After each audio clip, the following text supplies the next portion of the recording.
Manuel Bojorquez is in Fort Lauderdale, Florida for us. Manuel, thanks so much for being with us. What's the latest on the storm's impact there along the coast from what you're seeing?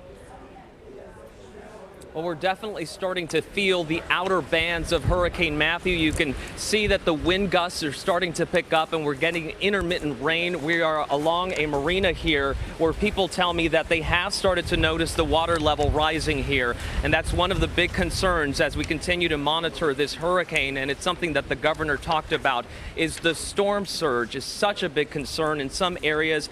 Depending on where you are on the Atlantic coast, could be anywhere from 5 to 9 feet up to a foot of rain in some areas. It's been intermittent so far here in Fort Lauderdale, but that is expected to progressively get worse throughout the afternoon, evening, and then into the overnight hours as people keep a very close eye on this situation. Here we have talked to people who are still in the process of evacuating and others who at this point are saying we're going to try to stick it out. Not what officials want to hear, but again, it's a personal preference. Even though there are mandatory and voluntary evacuations, resources aren't there to really go door to door and get everybody out. So they're urging people to get out and not put first responders in harm's way as this hurricane continues to come ashore here. Manny, Governor Rick Scott has said that this storm will kill you. What's being done to help those folks who have decided they are going to evacuate?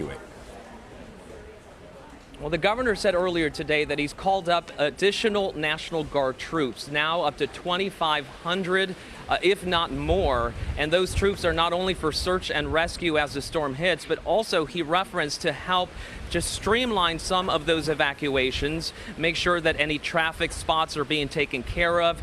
He had also called off any of the tolls that were being charged on any of the interstates here, just to make sure that people could get out as soon as they wanted to. Again, the earlier the better. They're still advising people to get out here as we're starting to see the first effects of Hurricane Matthew. You know what I think people are always surprised about if they're not from Florida is that people decide to ride out storms. Yeah. But back in 2004, you had Charlie, Francis, Ivan, Gene, you have Wilma, and people do that.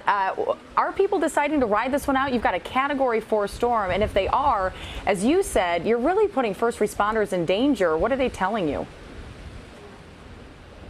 That's right. These are people who said we've ridden out hurricanes before. One couple we spoke with was going to do it on their boat on a marina in Dania Beach, not far from here. And we asked them, why would you do that? They said, we've got water. It's tied down, triple tied down, that the marina will actually float about 9 feet up. So they believe that they will just float along with the storm surge. Again, that's not what officials here want to hear. But we have spoken with several people, including this afternoon, the caretaker at a group home for patients with cerebral palsy. 15 of them had to be evacuated. She boarded the last one onto a bus as we were speaking with her just about an hour ago, saying we're not willing to take our chances. They're in a low-lying area, and those are the type of people who are heeding the warnings to say, get out now. As you heard the governor say, this is not a storm that you want to take any chances with.